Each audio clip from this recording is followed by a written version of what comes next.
歡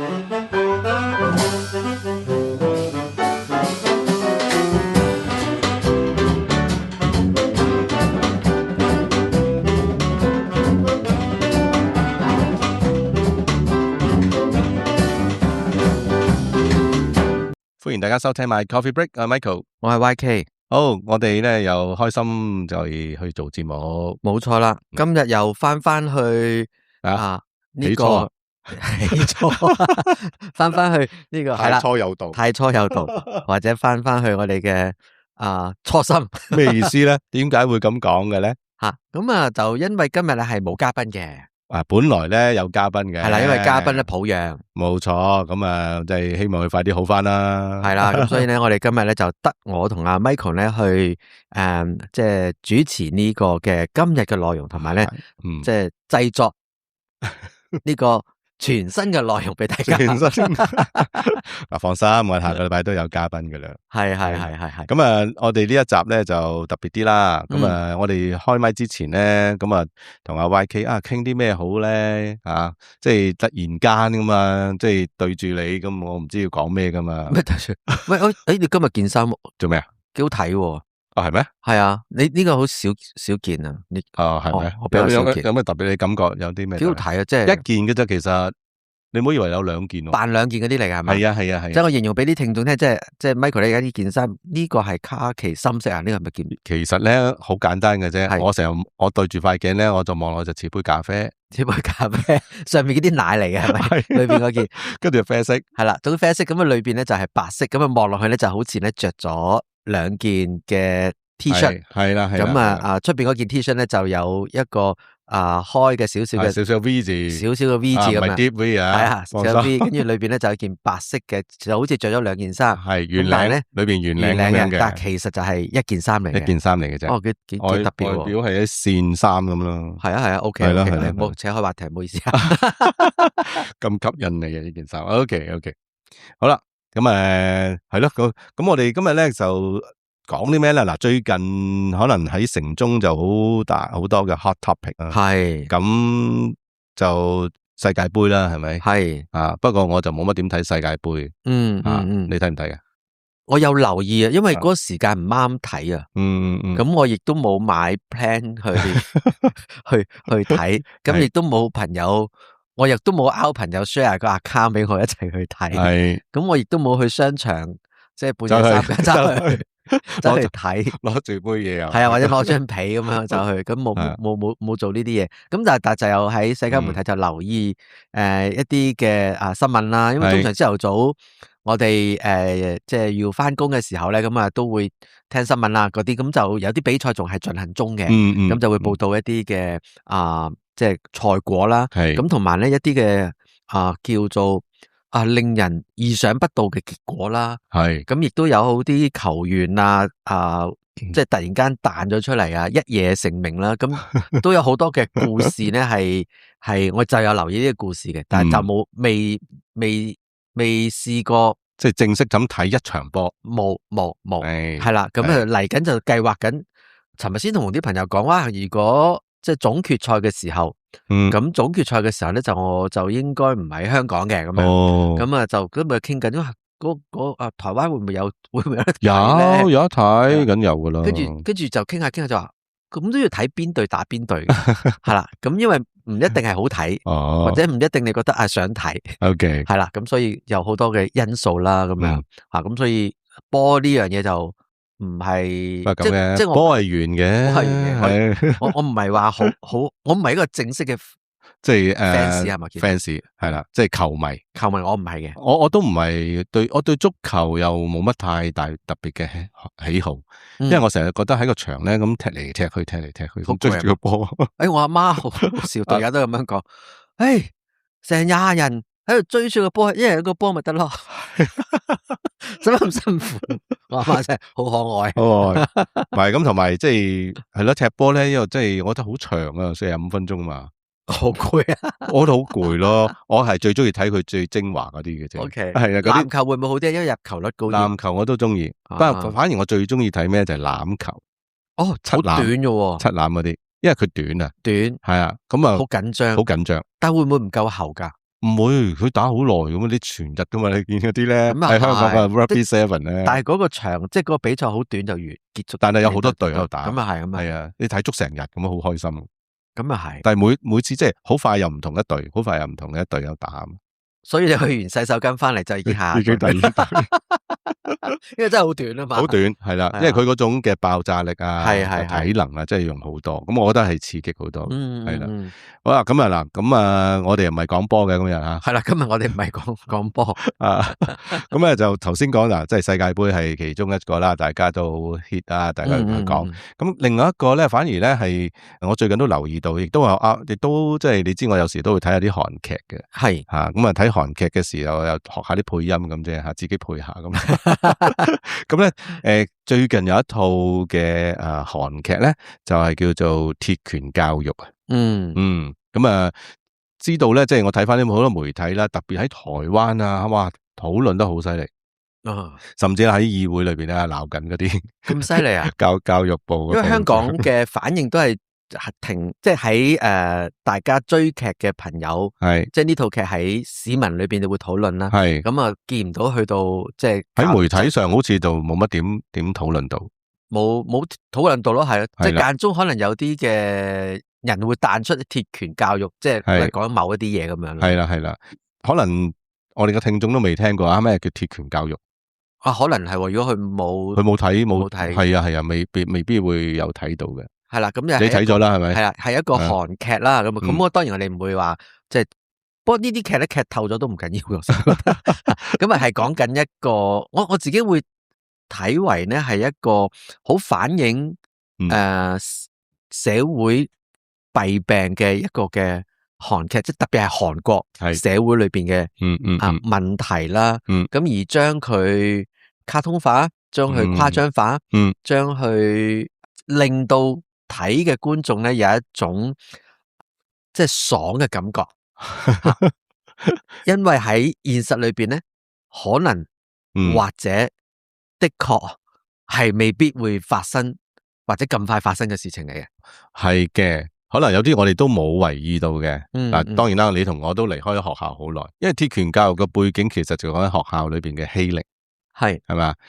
即係諗起欺凌，我係諗起叮當啊嘛，叮當都阿大雄都成日俾人欺凌噶嘛，俾阿胖虎係咪？係啦，即係因為叮當都係反映緊日本嗰個嘅社會咧，學校嘅欺凌嘅狀況。係咩？係啊，我又唔知，你唔知啊？我睇咁耐都冇諗過呢啲咁深。因為有本書我都睇過，我自己都有。即係分析哆啦 A 夢嘅故事。係啊，即係點解靜香要嫁俾大雄嗰本書咧？佢係噶，因為作者其實就係想反映緊女性當年即係喺日本嗰個地位。點解一其一啦？點解要嫁俾大雄？係啦，冇得揀啦。嗰度有原因嘅，咁另外就係亦都反映緊即係嗰個社會裏邊學校嗰種欺凌啦。哦，係啦，咁今次呢個鐵拳教育係韓國啦，咁亦都係講緊喺韓國嘅一啲喺教育上邊啦吓，學校咧嘅欺凌。咁今次欺凌唔單單係同學同同學之間嘅欺凌，係仲有對家長對老師嘅欺凌，係冇錯，係社會問題嚟嘅，係社會問題嚟嘅。咁呢個咧亦都有我睇翻台灣嗰邊咧，亦都係因為呢套劇之後咧，佢哋真係喺度攞緊呢樣嘢出嚟討論，因為。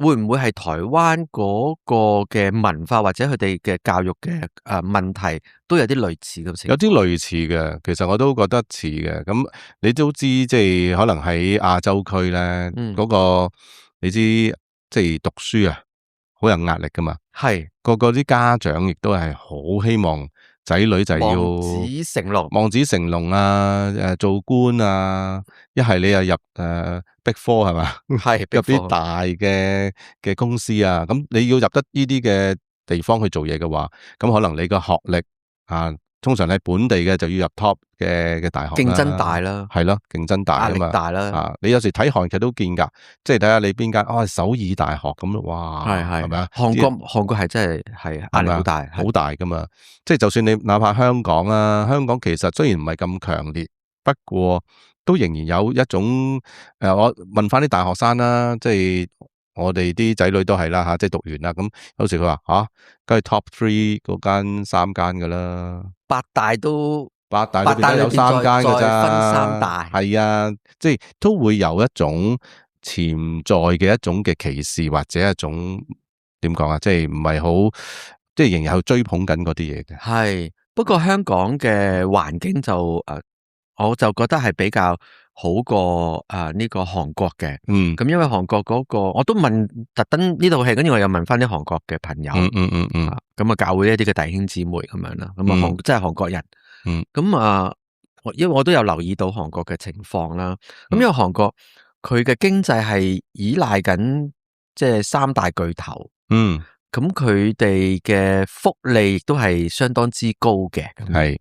亦都會產生好大嘅貧富懸殊啦。咁所以大家即係只要入到去或者能夠入到呢啲，先叫做人生有希望。係。咁但係問題太多人去考試啦嘛。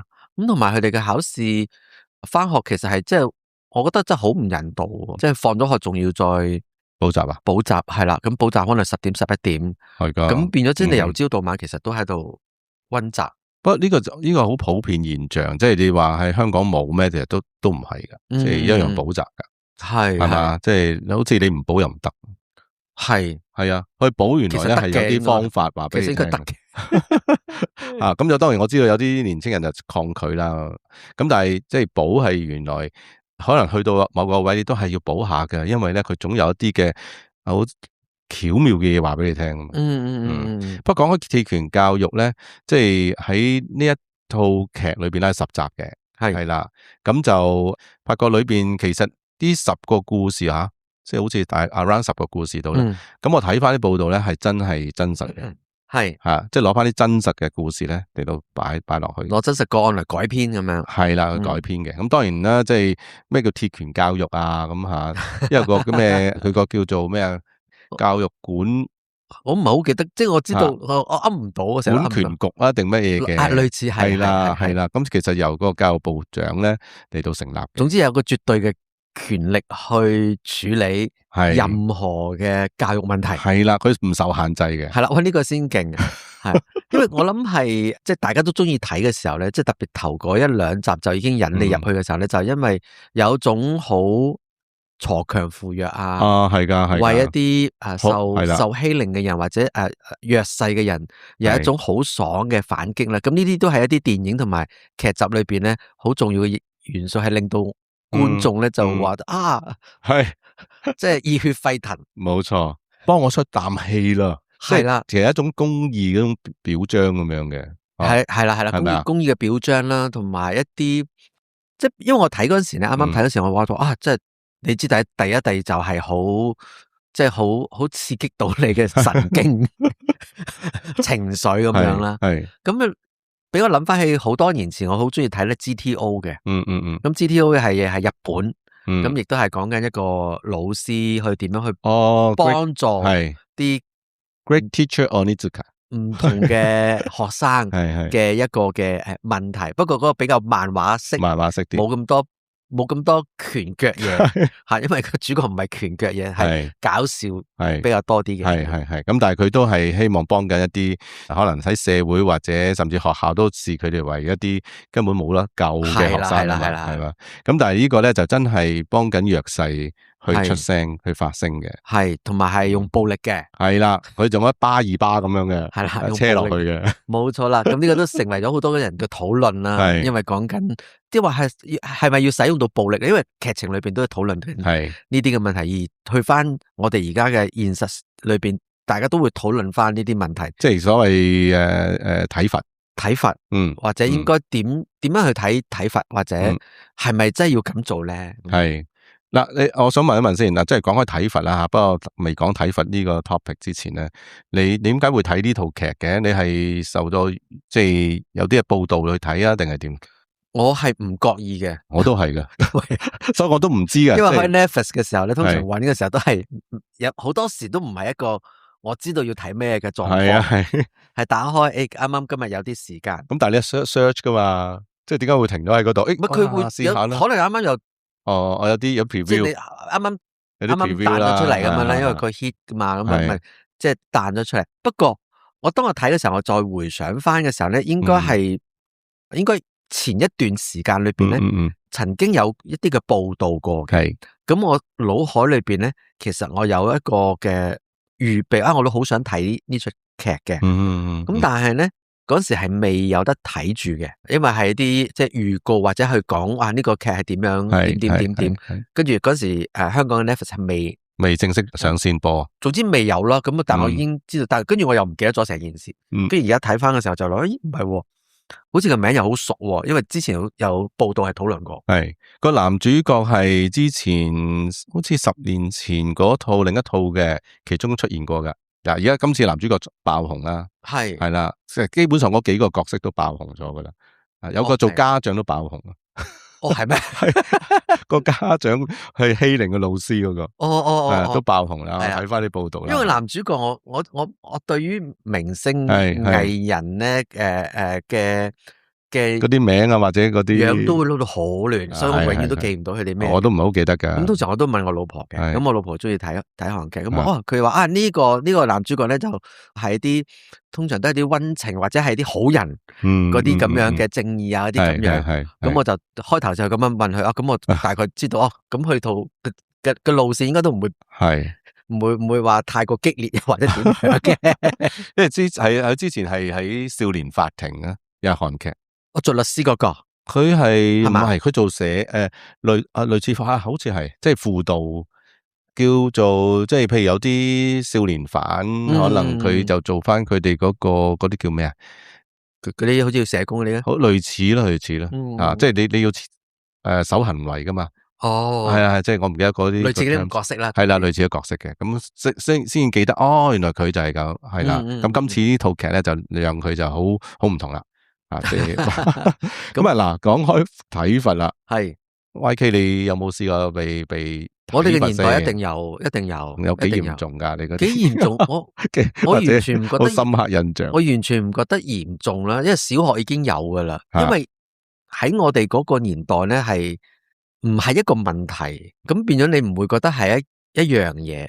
咁我小學我記得應該係低小嘅時候啦，咁啊要背乘，總之係背乘數表個。我唔記得咗幾時開始背乘數表。一年班、2年班就開始背噶啦。咁係背乘數表，我就記得嘅。九如歌啊嘛，叫做係啦。咁啊要背乘數表咧，咁我就冇背到嘅。咁跟住係逐個出去背嘅，即係嗰時唔知好興排隊逐個出去嚟到老師面前就要背嘅。背三嘅，咁啊要背嘅。咁我唔知寫咗喺好似抄喺隻手度定係點啊。總之係做嗰啲唔應該做嘅事。類似出貓或者唔類似咁，總之係我冇辦法背到啦。係咁就要打手板嘅。咁嗰陣時啲老師咧就班房裏邊啲老師都唔好似個個都有定唔知邊個，總之僅有一把木尺。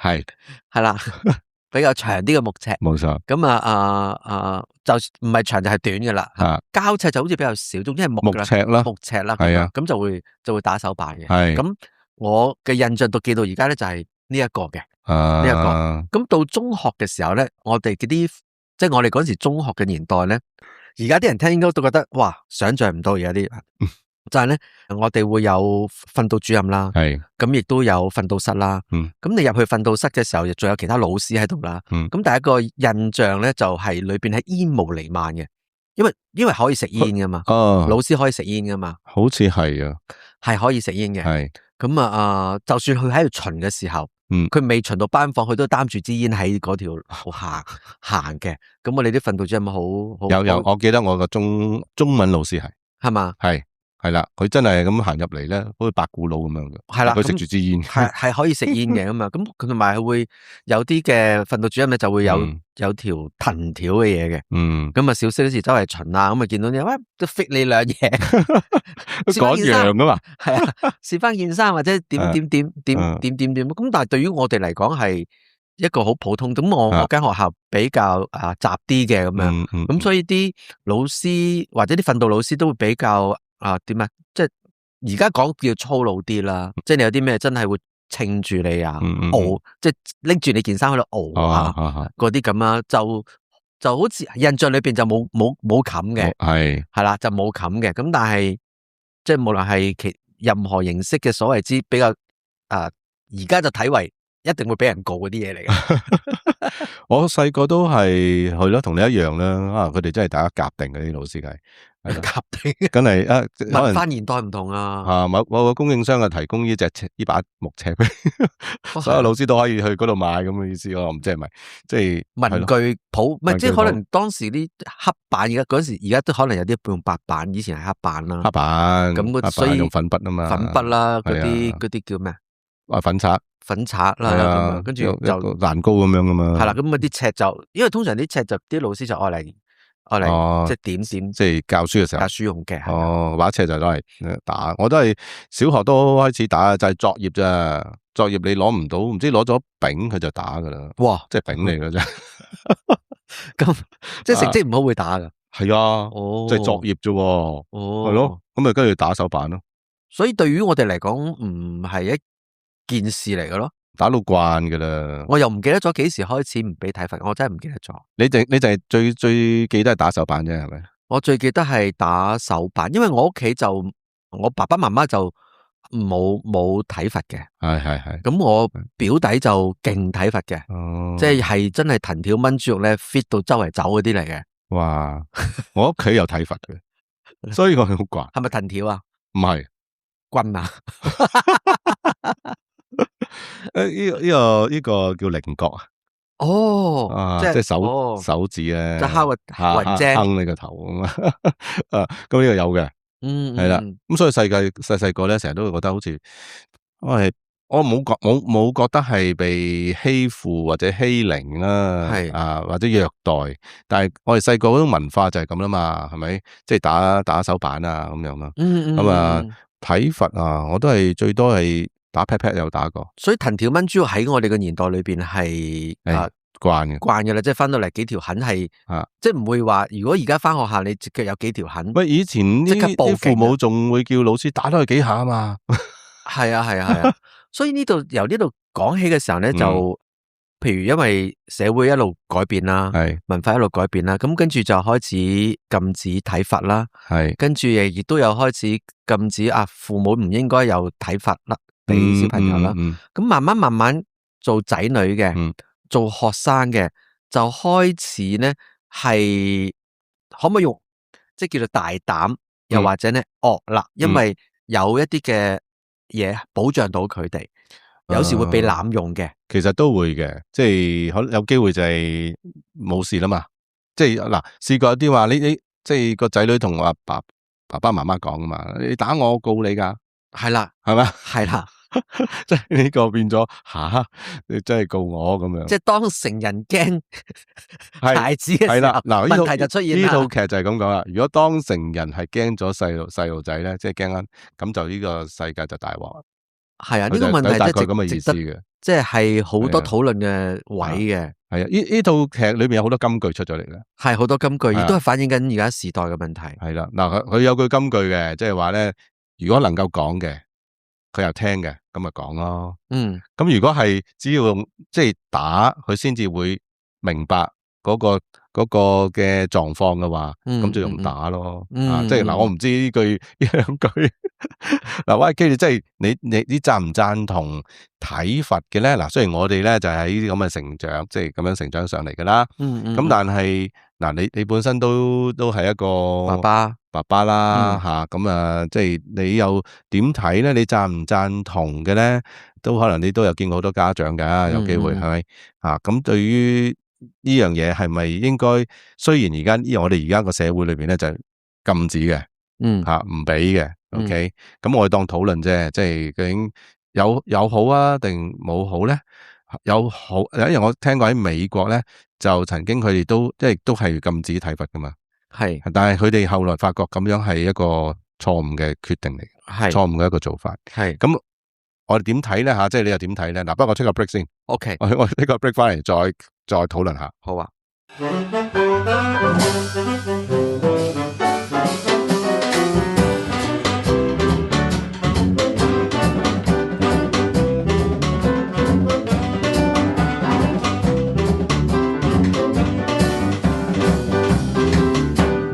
好啦，咁我哋又翻嚟啦。咁即係究竟你又贊唔贊成咧？即係可能我哋嘅聽眾你贊唔贊成咧？頭先我哋所講嘅，我哋細細個嘅成長會唔會都係你成長經歷嘅咧？咁可能你會有同我哋嘅相同嘅感受嘅。嗱，咁如果你又係父母，咁你係啊，即係法律即係保障緊小朋友啊嘛。咁但係作為父母又真係做到即係激死噶嘛，係咪？係啦，咁又唔聽話咁樣，你又唔可以打佢咁。嗱，我唔知啊，即係 YK 你自己點睇先？我覺得打唔係一個辦法嚟嘅，即係我比較傾向打唔係一個辦法嚟嘅。咁我會講話嚴厲嘅教育或者管教咧，係有需要嘅，係咁，但係就唔係用武力咧去令到細蚊仔或者學生咧去被逼服喺你嘅。係，即係嗰個權威係啦，權柄之下嘅父母，就算用呢種方法咧，到佢慢慢大個咗之後，都無效嘅。咁好似嗰套劇一樣，嗰個主旨其實表面上可能有啲人睇咗話即係用暴力啦，或者打嘅方式啦。但其實裏邊，如果你睇落去嘅時候，其實佢係讓到害人嘅人或者所謂之壞分子係有經過一啲嘅體驗咧。去經歷佢去欺負嗰個對方嘅經歷，讓佢身同感受，之後就會會改知錯啦。原來你係原諒緊，即其實你俾個機會我嘅，或者我咁樣做，原來對方係有咁樣嘅感受，俾佢知道你咁樣做咧係錯嘅。咁成件事其實應該嗰個重點喺嗰度，只不過係需要有啲嘅。佢係有啲強硬嘅方式，係啦，即係有啲戲劇成分啦，係啦。咁亦對有啲人嚟講，可能你真係唔打唔醒咧，係咪咁？係，所以呢個本身教育係一個幾複雜嘅問題，但係我就會覺得現時嘅好輕度嘅教育，係或者父母或者教育都好咧，都即係或者我哋對小朋友要呵護多啲啊，唔好傷害佢哋。多啲咁呢個都係成為咗頭先你講話喺西方嗰度都反證翻，乜嘢都話 OK 冇問題，因為個自由度好大啊嘛，係啦，咁就產生咗。我記得英國都有個報道話，因為咁樣新一代咧，其實就出現咗好多個問題。係，咁因為記得有單嘢就係有一班即係年輕人犯咗法，佢阿媽喺報道嗰度見到，就知道嗰個係佢嘅小朋友，就舉報，係即係拉自己嘅小朋友，咁就產生咗好多個討論，係咁而社會當時比較混亂嘅情況之下咧，咁如果冇記錯就話有啲報告就話係我哋嘅教育政策過去太寬鬆，令到啲年輕一代咧就覺得冇問題，即係好似韓國嘅14歲以下，咁呢個大家都知道，即係如果要留意韓國文化就係14歲以下嘅年青人犯嘅任何嘅罪都冇事嘅，都冇事嘅，係啊。如果嗰個後生仔冇嘢就冇嘢啦，但係如果佢本身內心裏邊其實有好多壞嘅諗法嘅時候咧，佢就趁住喺14歲之前係啦做咗佢，咁好得人驚。嗱，到劇裏邊就好多啲咁樣嘅場景出現啦。係啦，就反映緊其實係你點處理呢件事。究竟個法律係保障邊個咧？係啊。不過我成日覺得咧，教育咧即係唔係淨係依賴咗喺學校嘅老師咯。因為個劇裏邊都有噶，咁即係個媽媽永遠就係揾個老師咯。喺台灣我都聽過最近係咁嘅 case 嘅，即係半夜都 WhatsApp 俾，即係呢同韓國一樣喎。一樣啊，係啊，即係話點解你唔教佢啊？點解老師你冇好好照顧佢啊？我交俾你噶咯，咁樣係啦。咁呢個咧就即係引起喺台灣裏邊而家個議會裏邊討論啦，係啦，喺度嚼呢個教育部部長。所以一模一樣，我同意係一模一樣。所以我見台灣嗰個嘅反應咧，喺呢套劇之後咧，係非常好熱切嘅個討論。因為韓國試過咁樣咧，有老師自殺，其實台灣嗰個都係係啦。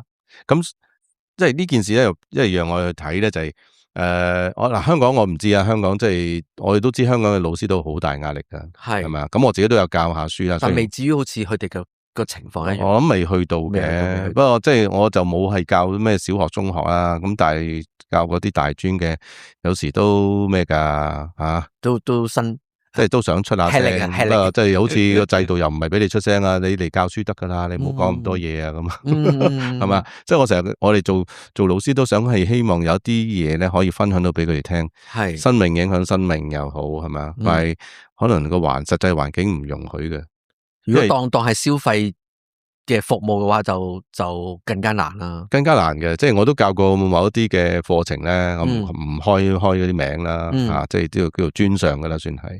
即係嗰個場景個環境就係鬥獸場嚟噶嘛，即係大家喺度鬥成績，係啦，為要搏翻上去上邊。同埋老師嘅表現係嚟學生嚟評估噶嘛，係，即係如果上到大專嘅。呢個課程，咁啊中小學就冇啦，咁樣係啦。咁但係到大專嘅時候，即係教授，即係我哋教就好算噶啦，即係教完咁，即係你導致咗個制度咪導致咗，我哋就教咯，乜都唔好講，你講多都冇謂。因為佢會好似俾 appraisal 你嘅，佢 appraisal 仲甚至投訴直接去校長度，係咪？即係我覺得係好。現實裏邊其實好多呢個情況，係啊，係好多呢咁嘅情況，即係呢個係我唔係好明，亦都唔係好能夠接受嘅一種咁嘅制度，係啦。咁係咪假設晒所有老師都好差嘅先，係嘛？咁梗係唔係，即係我唔會話老師個個都係一定 100% 都係 perfect，係咪？冇嘅，大部分都係好嘅，係啦，大部分係好噶嘛，少部分係即係咩嗰啲咩可能佢都係為一份工。嗱，不過我就成日覺得咧，教育都係學生翻到屋企就係屋企教咯，係咪啊？即係你唔可能，你覺得喺學校老師應該負晒所有責任，唔係咯？其實好多小朋友嘅成長咧，其實應該咁講，應該係由家庭嗰度去。真正嘅教育係屋企嘅，喺屋企嘅，唔係喺學校嘅。係冇錯，贊成，完全係贊同。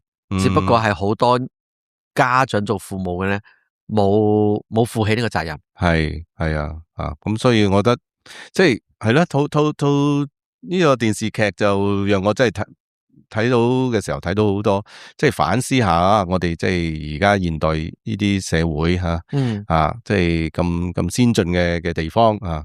咁但係咧喺教育上邊咧，我反而覺得咧係反而好落後啊。因為身教本身係一個最重要嘅教育啦。咁如果小朋友或者學生佢睇到大人嘅世界，係點樣做嘅時候，其實嗰個嘅影響直接影響緊小朋友。咁無論係劇裏邊或者現實裏邊咧，都會有咁樣嘅情況，就係自己嘅父母又或者係有權柄嘅人，咁為咗可能自己嘅一啲嘅私利，又或者為咗自己嘅小朋友叫做好處，嗰個好處可能都係好自私嘅好處，咁就會做咗一啲嘅事情係唔好嘅示範咯，或者都累咗個小朋友。係啊，累咗小朋友嘅，其實最終 suffer 嘅係佢咯，係個小朋友咯。咁所以嗰個我記得好多年前，楊牧谷博士或者牧師咁佢仲在生嘅時候咧，咁佢有本書或定係講座，我唔記得咗啦。咁佢就話，當大家都喺度話緊年青人有問題嘅時候，咁但係我哋冇反省過嗰啲青年人嘅問題係由從邊度帶落嚟嘅。係咯，所以我就呢個咧又真係啱嘅，好認同嘅，即係其實佢咪結果都係個成個社會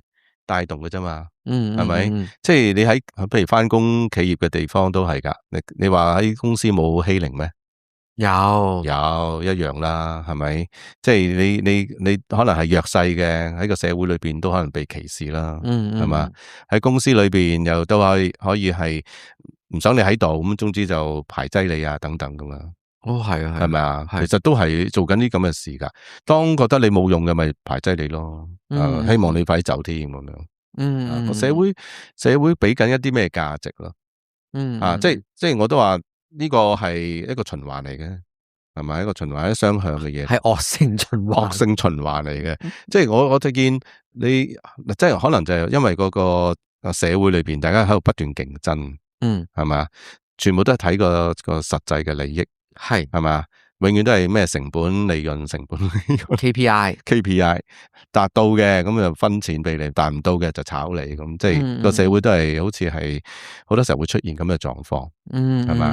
今日企業裏邊可能我見即係當我認識有啲企業開始，佢哋覺得管理帶領團隊就已經再唔係用呢一種咁嘅 KPI 噶嘛，KPI 只係一個參考指數啫，係咪啊？你同樣佢都係好鼓勵你建構一個好嘅工作文化或者公司文化，以人為本嘅話，咁就唔係啦嘛，即係咁就變咗你係鼓勵緊人，發揮緊人啊嘛，栽培緊人啊嘛，係咯。佢一路講嘅時候，我頭先諗因為套劇係講緊教育啦，講緊學校，咁頭先提到職場嘅欺凌，咁我諗下會唔會遲啲有套劇係處理職場欺凌嘅？有咩半澤直樹嗰套嗰套日劇啦，我冇睇，即係我冇睇嗰套，但我即係知道嗰套有好多金句啦，有好嗰個係處理職場，係係講銀行噶嘛，銀行金融背景噶嘛。學校欺凌咧，會俾人多關注嘅，咁我唔知係咪因為呢套劇集啦，咁最近喺網絡上面都有人自己走出嚟，或多咗人走出嚟就話講以前點樣俾人欺凌咁樣，咁因為韓國嘅劇集有關呢方面嘅題材好多，係咩黑色榮耀等等咁樣，呢啲都係咁樣嘅題材咁樣。咁我亦都接觸過，而家已經好多都即係出咗嚟做嘢，搵我傾偈嘅朋友啦，咁佢都有講到佢哋即係讀書嘅時候遭受欺凌嘅，咁但係頭先講個辦公室嘅欺凌或者公司嘅欺凌咧，我就反而覺得好似少被關注，少被係唔係太多報道，但係應該係存在。我聽翻有啲地方咧，即係喺個公司裏邊咧，譬如你已經去到50歲咧，佢覺得你冇用噶啦。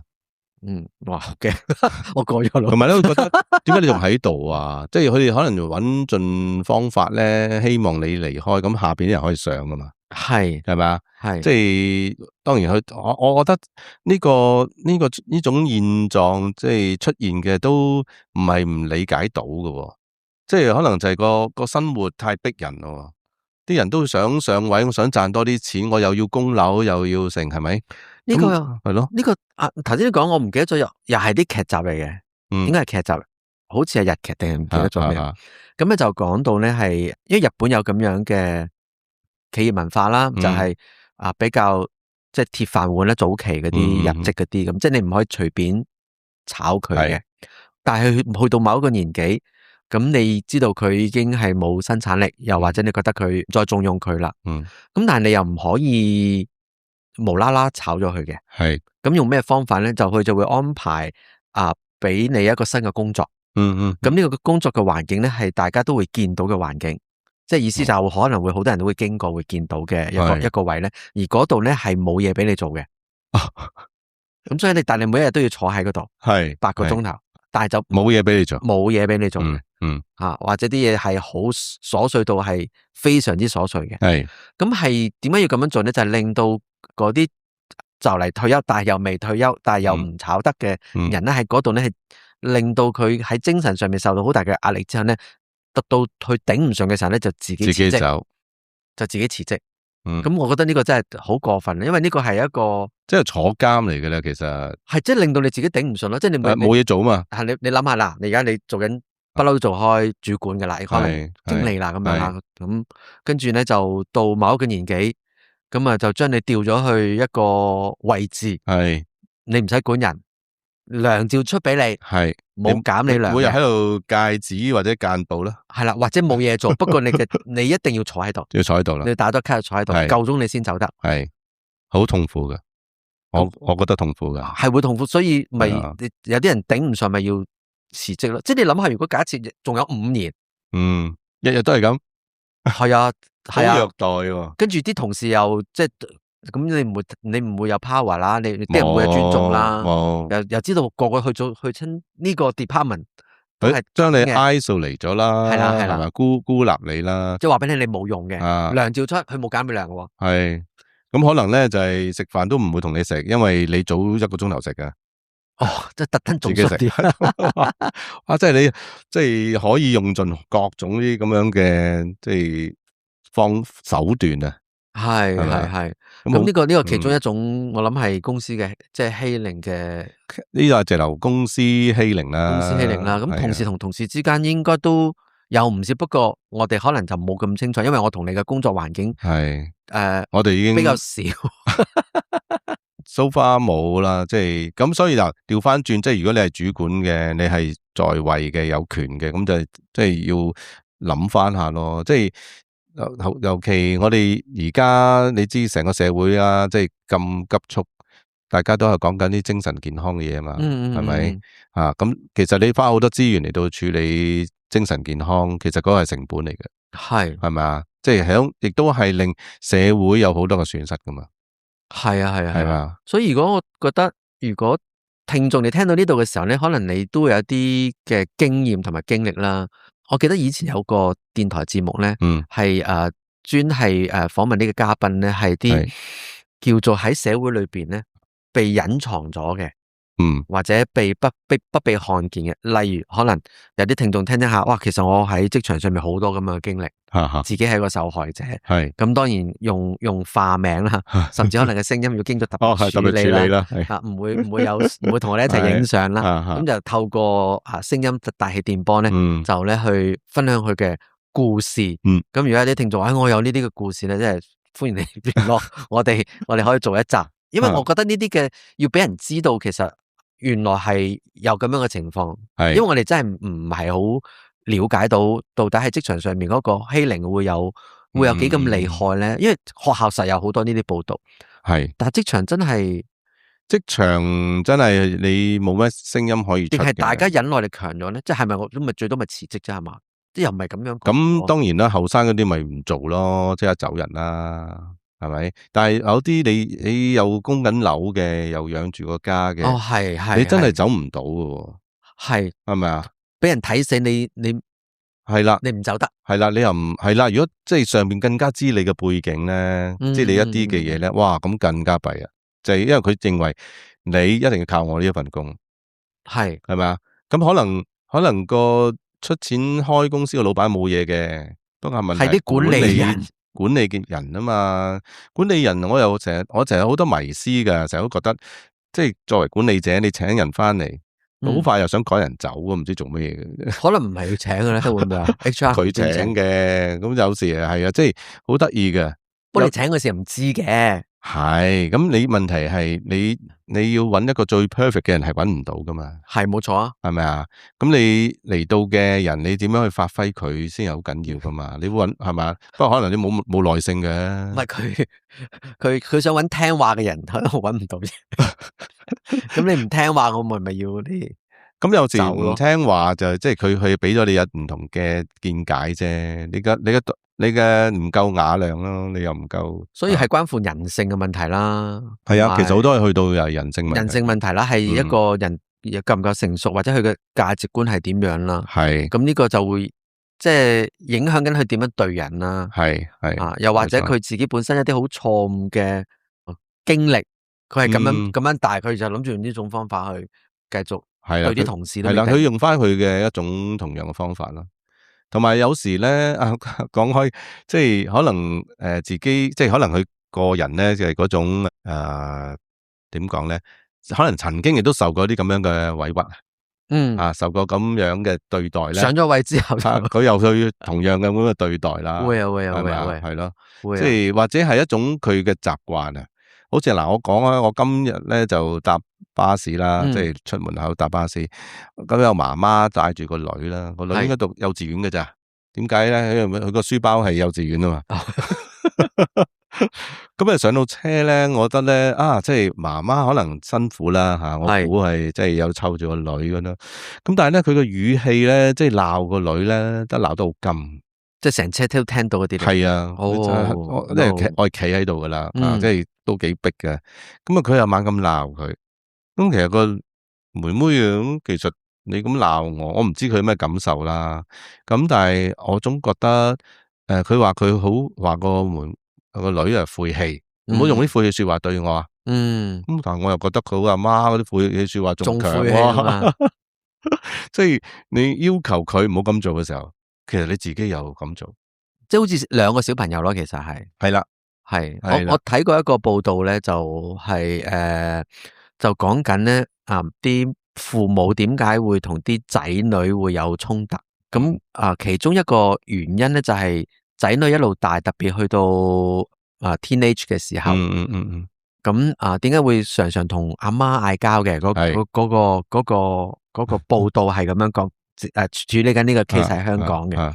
咁就跟住慢慢探索下輔導啊 CP 去睇下，跟住你就話其實因為個媽媽嘅心智冇長大過，即係譬如個女已經可能13歲，咁媽媽咧可能係30幾40歲咁樣，咁但係媽媽嘅歲數係咁樣，但係個心智咧都係13、14歲，咁兩個13、14歲咧嘅人就會嗌霎啦，又或者仔女嘅心智可能已經去到15、16歲啦，但係咧可能父母嘅心智咧嘅成熟程度咧都係喺12、13歲，咁亦都會有好大嘅衝突，但係問題係父母有權柄，我生得你出，咁但係嗰個心智係唔成熟，咁變咗係兩個 teenage 嘅心智，但係嗰個權力係唔均等咯，係啦，因為有時父母就突然間跳咗去，我有權噶嘛，係本來突然間咧係13歲啊嘛，嘣一聲就上翻去一個我有權噶，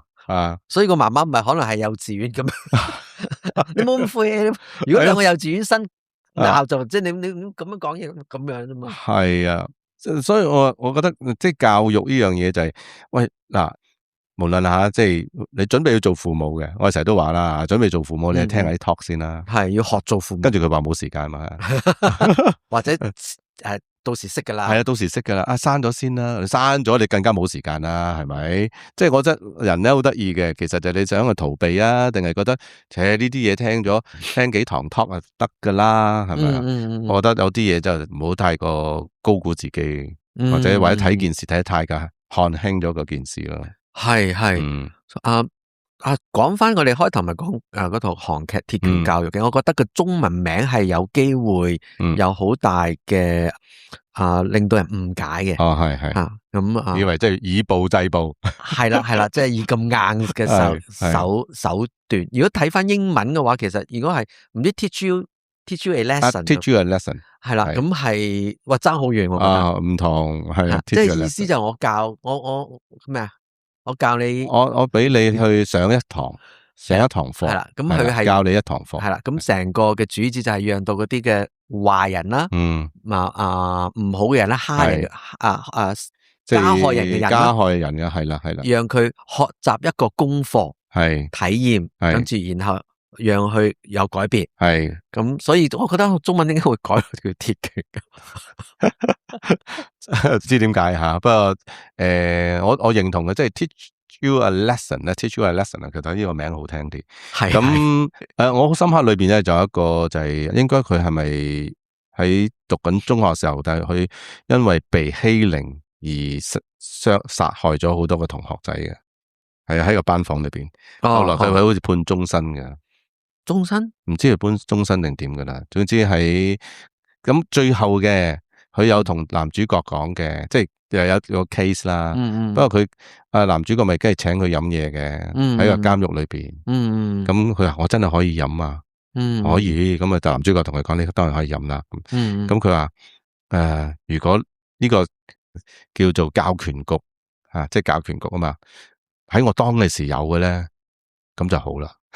係啦，佢就唔會做咗咁嘅事啊。即係其實我覺得。呢度又講緊就係，如果有我哋識得反思反省啊，同埋呢個反思反省唔係淨係學生，其實係整個社會啊。我覺得佢係講緊一個成個社會啊，成個社會你大家都去反思緊呢啲問題，正視呢啲問題咧，其實好多悲劇嘅咧，其實可以避開。係咪啊？咁社會就係即係複雜咗，以前就簡單啲嘅。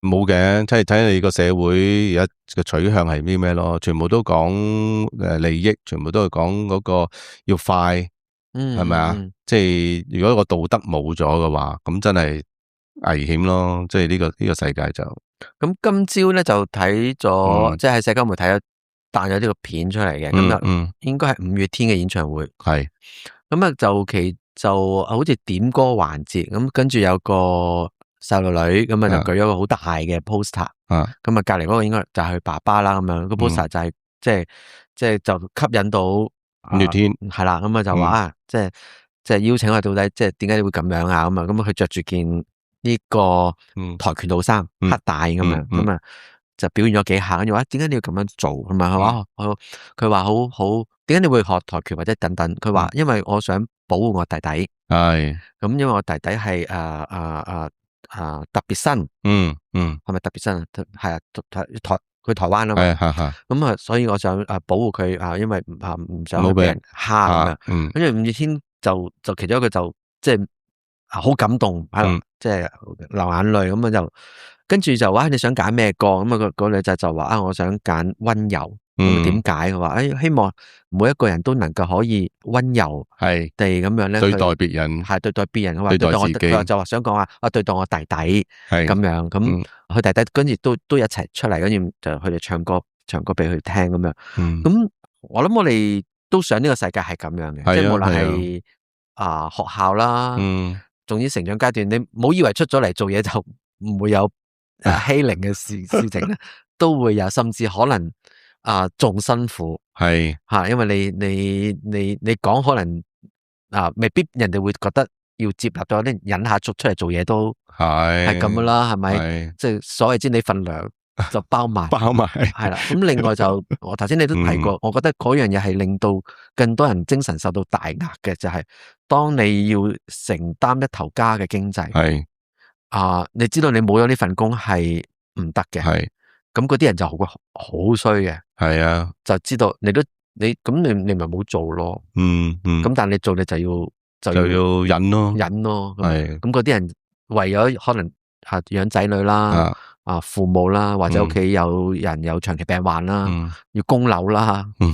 咁就捱，但到最尾可能真係會捱病咗，捱病噶精神等等咯。係啊，咁所以如果呢個世界係多啲大家溫柔，大家都知道其實每個人都有所不同，互相嘅接納多啲嘅愛就會真係會改變好大。不過呢個真係咪一個好理想咧？定係可能有人聽到就係呢個世界本來就係咁噶啦。即係我成日諗，點解一定係咁咧？係咪？係咪？點解一定係咁啫？咁人唔可以改變咩？所以我哋要就係因為呢個世界係咁，所以我哋就不斷講可以唔係咁，因為係可以唔係咁。係啦，咁當然啦，即係我哋講完都唔等於會改變咗個世界嘅。我哋出翻去見到嘅都係一樣嘅啫。其實呢個世界係，不過咧我就即係藉呢度又講下即係職涯同學會啦。因為職涯同學會咧，大家都知，或者你第一次聽呢個節目啦。咁我哋呢個職涯同學會。其實嘅成立咧，其實都係希望藉住一班叫做組織咗一班啦，大家都係25歲以上，喺返緊工嘅在職嘅，面對緊可能好多即係好似我哋頭先我哋以上所講嘅即係可能你遇到嘅情況，又或者係即係被欺凌多多少少咁啦咁你覺得好有壓力嘅咧，其實我哋就希望透過一個咁嘅群體咧，大家可以喺裏邊咧去分享啦。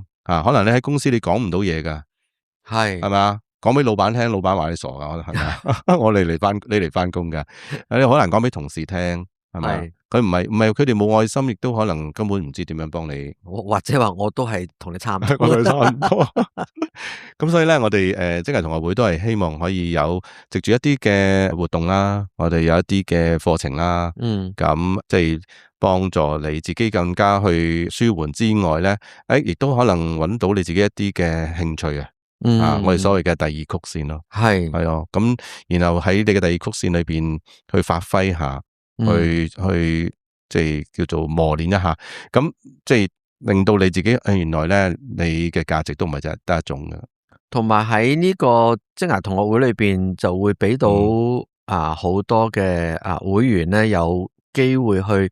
探討唔同嘅嘢啦，係啊，經過可能經歷，即係一齊體驗可能玩遊戲又好，嗯參觀一啲地方又好啦。冇錯。咁嚟緊7月尾就有詠春班啦，係啊係啊係啊係啊。咁啲人話咁關做嘢咩事啊？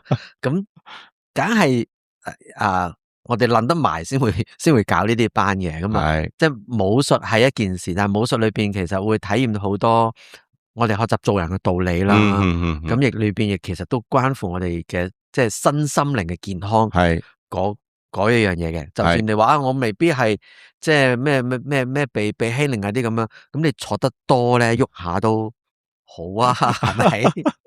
嗱，即係詠春都好有嗰個嘅哲學噶嘛，係咪啊？即係卸咗你嘅力啊，借你嘅力啊，打翻你自己。同埋師傅話咧，係葉問將詠春帶到嚟香港嘅時候咧，係按住香港嘅文化同埋嗰個需要咧嚟已經有調節咗嘅。係啦，冇錯啦。咁我覺得咧，裏邊好實際嘅。咁我哋即係嚟緊咧，頭先 YK 講啦，即係我哋有個體驗班啦。咁放心，如果你話，我聽呢個集嘅時候，可能你過咗，唔係，放心，我哋嚟緊咧係會開班嘅。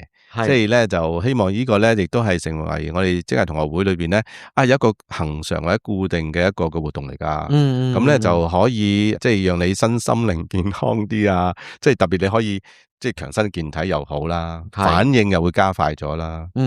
跟住你嘅節理又多咗啲嘢啦。人能夠對抗一啲嘅外來嘅壓迫環境咧。除咗你嘅身體狀況咧，你嘅節理都好緊要噶。係啦，有啲節理咧，你就可以抵禦噶啦。係，同埋咧，你可以做鐵拳啦。係啊，有人蝦你嘅時候，你起碼可以保護自己。你唔係帶我哋去保護自己。係啦。咁咧就有句說話咩啊？鐵漢柔拳啊？係咪呢個啊？鐵漢你冇問我4個字嗰啲嘢，我唔唔係定鐵拳柔唔係係鐵漢柔拳，係即係你鐵漢柔情我又知，係咪？真係亂嚟嘅真係。OK， 咁咁密切留意啦。嗱，如果你對你真係搞呢個詠春無論男仔女仔都啱嘅。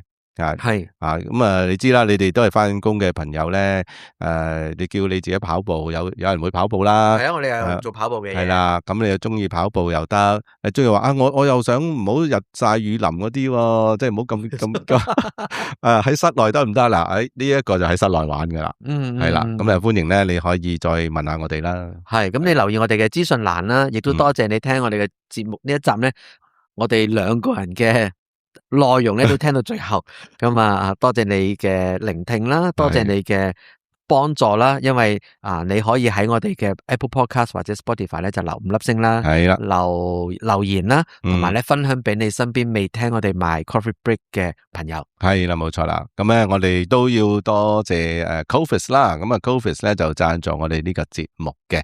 咁佢哋喺荔枝角吓，咁如果你需要話開公司咧，都可以上嚟呢度睇睇噶噃。係，咁多謝各位嘅收聽，多謝各位，我哋下次再見啦。好，拜拜。拜拜。